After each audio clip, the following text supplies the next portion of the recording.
Hi, Hatem. Thank you for joining us in the podcast. You'll be the first of the new series, so very much appreciated. Obviously, I've gave you an introduction there, but I've not done you anywhere near the justice that you deserve. So do you mind introducing yourself and telling us who you are and what you're all about? Sure. Thanks, Gordon. It's a pleasure being with you here. My name is Hatem Elgameil. I'm a naval architect and marine engineer by education and training. Currently, I'm the vice president of engineering. It's a job that I had for the last 2 years. I was born and raised in Egypt, immigrated to the United States in '94, went to school, studied naval architecture. I had a degree in marine engineering and I worked as a marine engineer before I left to the United States. I got my license as chief engineer in 1994. Wow. Since 97, when I graduated with the degree in naval architecture, it's just been 3 jobs, I believe, 2 jobs in the United States, and that's the third one. So before I joined IMI back in 2020, in August, actually next week will be exactly 3 years with IMI, International Maritime Industries. Before then, I spent 14 years in the United States with Naval Drilling as director of projects. Before then, I spent another 10 years in a company in California doing engineering, model testing, R&D, design verification, those kind of things. Awesome. So yeah, it's been a bit of a journey, and now obviously a big move away from the States. But I suppose we can start right at the beginning. As you said, you were born in Egypt. What age were you when you left Egypt for the States? Well, actually, I had a chance to immigrate. I had already a large group of my family already in the States. Right. And to be honest with you, back in July of '94, when I left Egypt, my plan was just to go there for a couple of months to the States, get my green card and come back because I already had a good job working as a marine engineer on board ships. Things were going well. I left to the United States in July of '94, and my first visit back to Egypt was in July of 2011. Oh, wow. so the 2 months vacation / trying to get the green card ended up being 14 years, something like that. Right. That's amazing. That's a couple of months into 17 years. Awesome. So see, when you sailed then, vessels did you sail on up to chief? Well, I did not sail as a chief. My last position was a second marine engineer, but I got my license in April of '94 as chief, but I did not sail as chief. All of them were general cargo vessels. Right. Moving to the States and starting off into naval what was your thought process going into naval architecture? Marine engineering, I got a couple of classes as in the naval architecture classes. Then when I went to the United States, obviously, I did not go to study. I went as an immigrant. So I got my green card at the airport while I entered at the Los Angeles airport. But I decided that to study something and have a degree from the United States as well. So I had options. Obviously, the choice was to try to get a degree or to continue in the marine engineering. But when I contacted different universities and marine academies and did not see that they would add to what I already had and what I learned. I liked the naval architecture, and I thought that studying naval architecture plus the background as a marine engineer, that will give me a full picture, full knowledge of the ship from the design to the operation to the maintenance and all this kind of thing. Right. It's a lot of big changes in your life. I can only imagine, obviously, going from second engineer earning good money as well and then going back to study. It's a big. Well, it was, except I was lucky because it only took me a couple of years to get my naval architecture degree. I had scholarships and grants. I had 2 jobs while I was studying as well. It didn't cost me, to be honest with you, much studying wise. I wouldn't say held my career back a couple of years because it's like going to an MBA, right? It takes about a couple of years and it helps your career forward. So for me to work on board the ship in the United States with the American flag with my degree, I had to be a U.S. citizen to be a union member. So I would have to wait for another 5 years to get to this point, which was not feasible at the time. So get back to school, a couple of years and be out and everything is good. So obviously when you finished and then you moved into, did you say it was more of a kind of R&D type role? Correct, yes. While I was in school in my last semester, I got several job offers from engineering design, from just engineering companies and so on. But 2 of my professors, actually, they used to spend the summertime in a company in California in a model consulting for this company. Right. And when they came back this last summer at their hand school, they told me about this company and they said they're looking for people and if I'm interested. It sounded interesting to me. Plus, I had all my family was in California back then, so I wanted to finish in school and go back to California at least for a few years, close to family. So I did a job interview and they described what the job is for me. It's something brand new, something you don't learn in school. It sounded interesting, so I accepted the job and I started as a project engineer, naval architect. That was probably the first few days of the biggest challenge in my career. It's amazing. Back in December of '97, that's when I started. What was it like for you to obviously make the change? Well, all of this was like before or the early days of the internet. There's no video conferencing, calls and all this kind of thing. So I did my interview on the phone. I got my job offer in the mail, regular mail, signed it, sent it back to them. drive from Louisiana to California. I walk into the office for the first time ever to get to see anybody in the company, including the people who interviewed me, my boss, seeing the company for the first time on a Monday morning. They introduced me to the staff. Then my boss introduced me to the person who would be mentoring me for the next 3 months. He's one of the old engineers in the company. I should shadow him, basically follow him like his shadow for the next 3 months, because that's my probation period for 3 months. After 3 months, I should have a project of my own and work and all those kind of things. The challenge that this guy quit after a day and a half. So you must have made some impression, Hatem. Well, I don't think it was me, because he didn't even know my name, but I won't say that he was kind of spooked or intimidated, or I don't know. My second day in the company, after lunch, I go look at the guy and he said, yeah, he's gone. I said, okay, well, so gone for the day, gone for lunch? He said, no, he's gone. He's done. He's no longer with the company. And by the way, your probation period is cut short from 3 months to a day and a half. Here's a promotion. Yeah, well, it was not actually, because this guy who left, he was in charge of a project. I remember the client was Shell Oil. The project was behind schedule. I ended up inheriting this project. I had an angry client in the office. I was just trying to figure out how to go about this and how to manage it, and made things even worse. Can you remember what the project was? It was a model test for a if you remember Deepwater Horizon, semi-submersible? Yep. We were doing model tests for this design. Ah, right, okay. This guy liked to do everything on a piece of paper. So when he left and I went to his office to try to figure out what he was doing, what the project's all about, design, the schedule, the calculations, just to find out exactly what was going on. We made it. I lasted in the company 10 years, so I'm sure I've done something right. Yeah. So for all fond memories then of your time there, so your first 10 years, obviously it's not a completely new career, but in a new career. Correct. So in my first few days, my boss handed me a book. It was called Offshore Structure Modeling. And he said, you need to read this book because that's what we do here. It's something brand new. And it was written by late Dr. Subrata Chakrabarti, who was in business for more than 25 years in Chicago Bridge and Iron. He was actually one of the consultants for the company, so I learned a lot from him as well. It was very interesting. I mean, every single day is a new knowledge. Every single day you get to meet a lot of great people from the oil and gas industry, from the shipping, from the design offices, from engineering, from shipyards. I mean, those guys who come in to attend the model test, they are not junior guys. They're all very senior, very knowledgeable. And I made a lot of great friends, a lot of contacts, a lot of knowledge. The knowledge base that came through this door, it's amazing. I would say that 90% of what I learned during the first few months or first few years in this job. Well, yeah, it's pretty amazing when you obviously just going through these types of conversations. So obviously you enjoyed your 10 years there, and then when you left there, had you been promoted a few times? What was your kind of career trajectory? Correct. Yeah. So yes, I joined the company as a project engineer / naval architect. When I left after 10 years, I was the manager of operations of the company.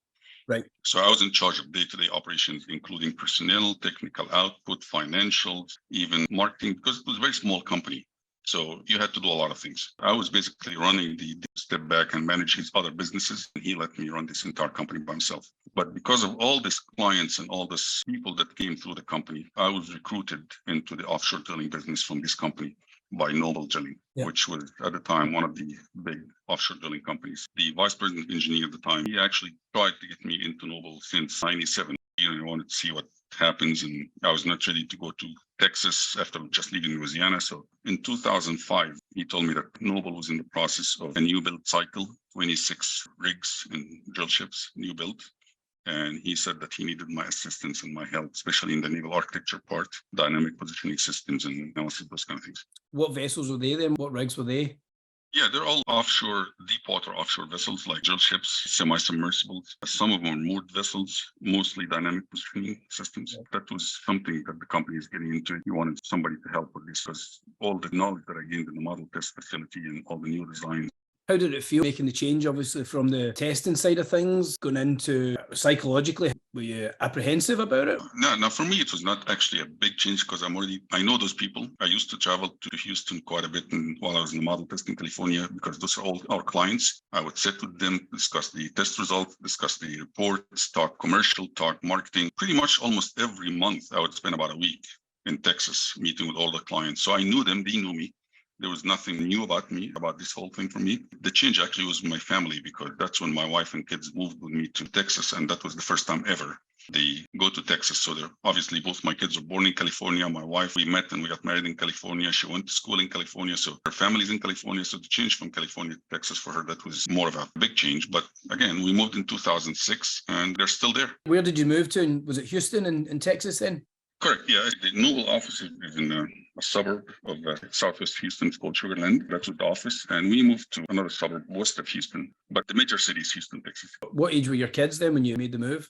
We moved in 2006, so they're 4 and 6. So they're still there just now, so 2006? Yeah. The older one, he graduated college a year plus ago, and he worked in Texas for a few months, and just about 3-4 weeks ago, he got a job offer in Alaska, so he moved to Alaska. He's working there now. And the younger one, he's heading into his last year in college, so he starts in the next couple of weeks, his last year in college. What's your eldest doing? What's his job in Alaska? Is he following you? He's no. None of them is in engineering. The older one, he studied kinesiology in school. So he's into strength and conditioning for after post-surgeries, especially in athletes. It's like a physical therapy, but more on the strength and conditioning. When somebody gets injured and they try to get back to the condition they were in before the injury, that's where he develops the programs and works with them and try to get them back to this condition. So he works primarily with athletes and people who had surgery and trying to get back on the feet. While the younger one is studying economics. Wow, so different. Everyone's so different. I suppose that's no two kids are ever the same. Well, no, they've seen how much I was traveling for work, and they decided that's not the life they want. That's what I was going to actually ask there. Obviously, in doing what I do, you speak to people on a daily basis that are moving around the world and have moved around the world. I would say it's almost taken for granted how easy it is within this industry to move, but it's also tough. I had a conversation yesterday with someone that moved from London to Hong Kong, and obviously they're just trying to get themselves into it, but they're struggling. His wife's struggling, his kids struggling. So it's a change. So when you moved, obviously, to California, from California, how was it for your wife? Was it hard for you initially? Yeah, it was difficult because when we moved to Houston, we didn't have anybody in there. No friends, no family, no support services, nothing. Obviously, like I said, I was traveling quite a bit for work at the time, and she had to stay with the kids. She had to quit her job in California and move to Texas, stay with the kids for a while. And it was not easy. I can assure you that it was not simple. However, like I said, as the kids start growing up and getting their own friends, and we have our own friends, and it started getting easier. So when you joined Naval then, what was your title? Where were you at then in your career? Yeah, I joined them as a senior naval architect in April 2006. And in March 2008, less than 2 years later, I became a project manager. I was working on engineering projects and working actually in shipyard projects. So I was managing shipyard projects, mostly repairs and upgrades. And then in 2012, during this time, not just project, the senior naval architect in the company, because there were no other naval architects. So I was attending to meetings, design meetings and model testing, reviewing reports and analyses, and talking to engineering companies about some analysis to do, and meeting with shipyards and all those kind of things. And in 2012, I got promoted to the project director for the Naval. So I was in charge of pretty much all repair and upgrade projects at this time. Right, well, what yards were they using? Were they all in the Gulf of Mexico? No, all over the place. Middle East, Europe, South America, Singapore, China, Korea. I mean, all over the place. We were in a couple of shipyards in China. We were in HHI and STX in Korea. We were in Keppel and Sembcorp Marine in Singapore, in Keppel in Europe and Malta. We were in Brassfields and down in Brazil. We were in Mexico, in the Gulf of Mexico. So we're all over the place. Yeah. We had projects pretty much, wherever there's a shipyard, we were there. Wow. You must be doing a fair amount of traveling yourself then, or was it more remote at that point? Yeah. When traveling for projects as a project manager or as a project director, I had several project managers and construction managers working with me. So supervising projects, and I would be going from one job to the next. To check on how things going, to discuss with the shipyard, or sometimes actually to relieve them because they had to come back or just go and take over from them for a couple of weeks or a month or something until they return. So that there was a lot of traveling, yes. I mean, at some point, probably I was spending maybe 60% of my time traveling. Yeah. That's a lot. So how long was that then? This period of traveling, how long did that? From 2012 to 2019, 20, pretty much 19. So you gradually moved up within Naval. As director of engineering, left as director of engineering department. How did you find it? Some people are more humble with it and modest, but was it something that you expected for quite a while? Or was it something that you were surprised when it came? Or it was not a surprise. It just happened that my boss, who was the director of project at the time, he was a couple of years away from retirement. So the company decided to move him to a VP position, and they put me in his place. Is that for a kind of handover type role, like type way, or? It's not a handover. It's like I said, The position of VP of projects was vacant. So Yeah. they decided to fill it in with the guy just a couple of years before his retirement. And then I moved into his place as director. But once he retired, we did not fill in this position. I was just reporting directly to the senior VP.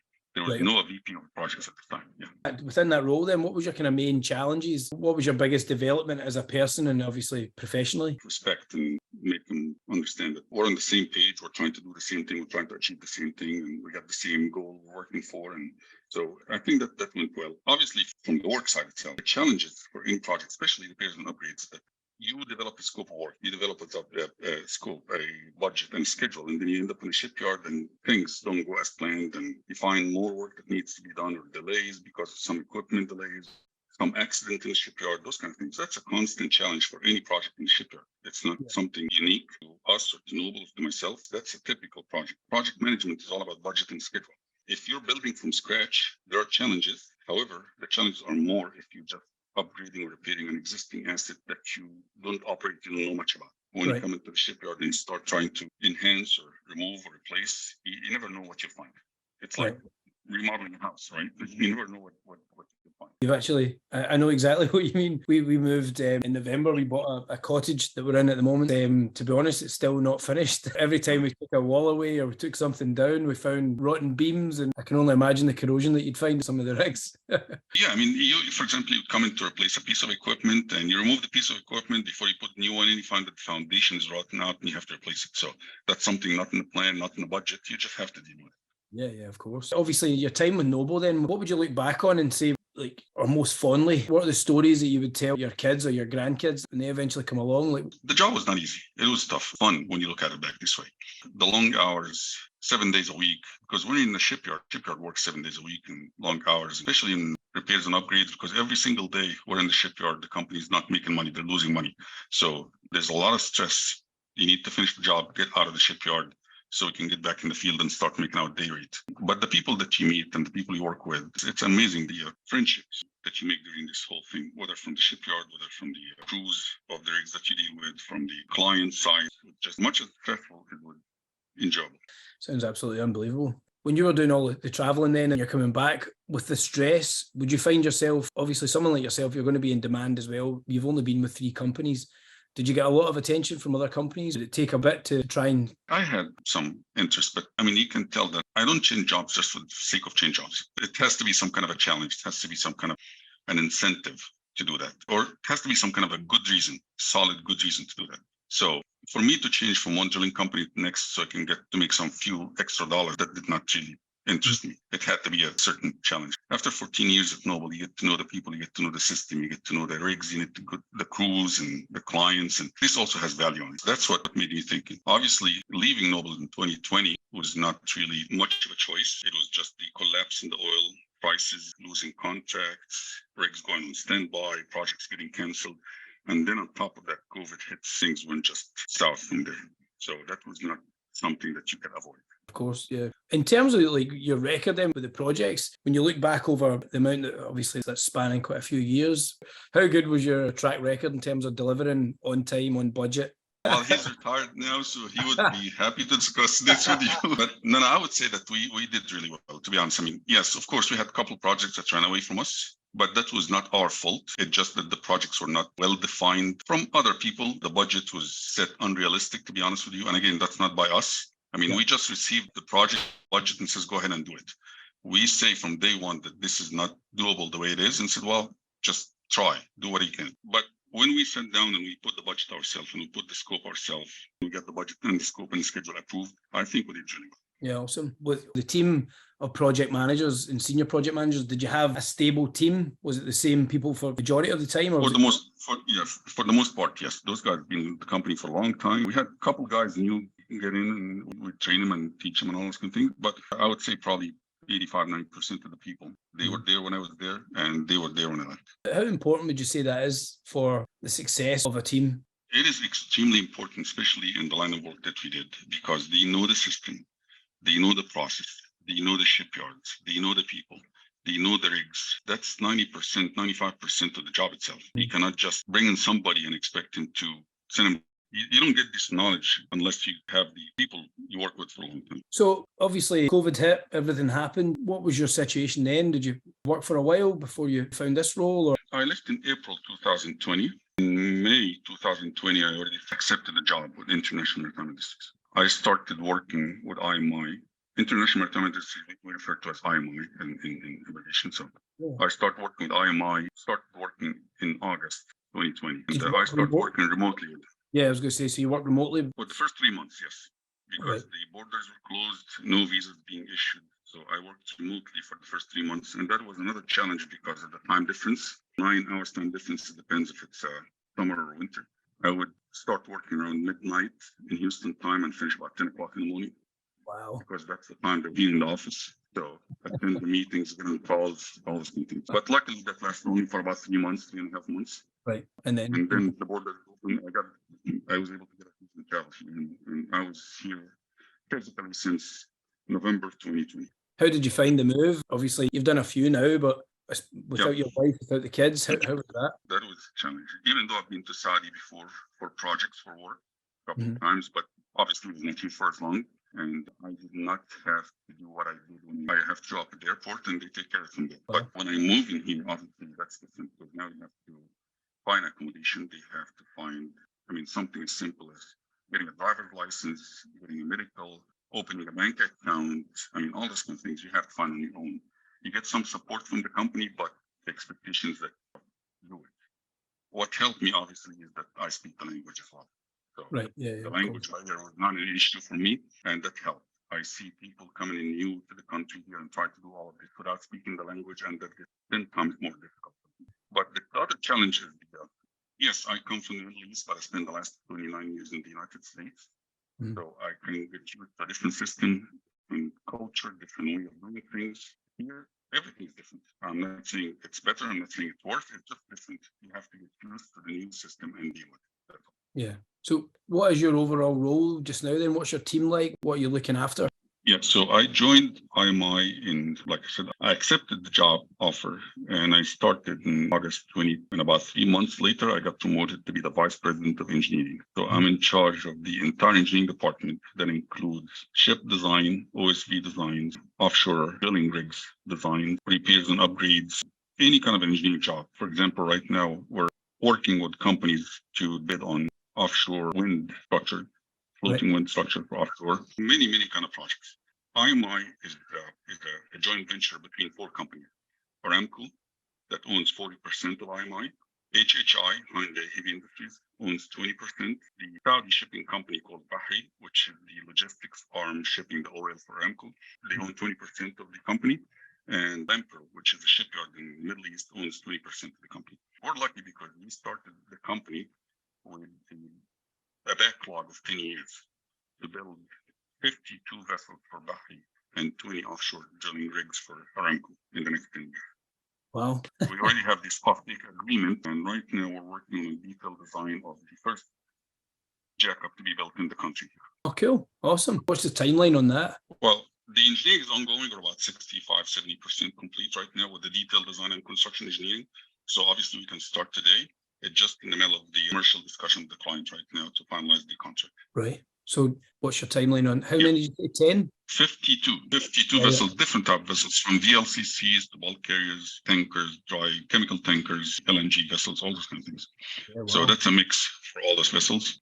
The timeline on this is still our latest plan that we received from Bahri was to start building sometime probably early in the second half of next year. Is this a vessel replacement program or is this a growth in fleet? For Bahri, it's both. It's a replacement and expansion. Any new technology or for obviously for the LNG, what propulsion systems? Course, yes. Yeah. So at least everything will be based on dual fuel. So the engines will be dual fuel engine. What are you going for? Is it going to be MEGI or? Well, mostly LNG at this stage. Right. That's something that we're still discussing with Bahri because we're trying to assess the market. Everybody's trying to look 10 years from now. If LNG is going to be the best option, is it going to be methane? Going to be biofuel?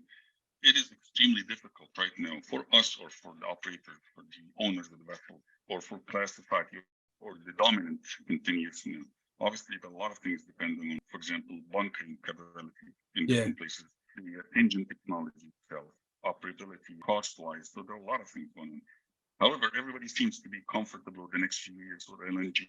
What do you see as the main, obviously like hydrogen and whatnot, the risk of igniting is so high. How far away do you think we are from different fuels? Obviously, you need to look at this, but the other part of it is practicality in the design. Those type of fuel, each one of them is different. And you have to store a certain amount of fuel on board to be able to get you from point A to point B. You have 4 times the capacity or the space to store LNG on board, what you need for one time of the fuel, heavy fuel, traditional fuel, to get you from point A to point B. Because it's just different. You need to burn a lot more LNG, the amount of power that you get from a small amount of and with methane, it's even worse. And with nitrogen, you don't have the space on board to do that. The condition that you have to keep the fuel on during the transit, the challenge. But as the technology gets better and better, you'll be able to do it. And that's what I'm saying. The LNG probably the next 4, 5, 6 years. And after that, bunkering will be easier for the other types of vessel, whether it's methane, it's hydrogen, whatever. And the rest of it, the design part of it will improve as well. We'll be able maybe to cool them down, compress them, and keep them on board. And the engine performance will improve as well. So we'll be able to get more out of those engines and out of those fuels going forward, maybe after 7, 8 years, something like that. It's a fascinating time at the moment. Just obviously there's so many avenues that people can go down. It's just... And actually regulations are changing fast. Timelines are changing fast. So everybody has to adapt. Everybody has to comply. You don't have no options. You have to comply. And it's just a matter of figuring out how do you comply. Oh, I know obviously it's been a while since you've been in this in a kind of day-to-day way, but how much is AI having an influence on modelling and testing for this side of things, for the research? It's going to be mostly in the factory side of it. For example, HHI is developing a new technology for dual fuel vessels. That's brilliant. One of the things I always like to ask is, you obviously started as a marine engineer, but when you were a kid, what's your first memory of shipping? Is there anything that sticks out in your head that made you think, I want to be involved in that industry? I was born on a coastal city in Egypt, in Alexandria. So I spent most of my summers, a young guy, on the beach, seeing the ships going back and forth and living close to the port and seeing the cruise ships coming in and out. So that's in my head. Can you remember your first trip then? So obviously turning up as a cadet. Yeah, it was after about a year and a half in college. So I started in February 1985.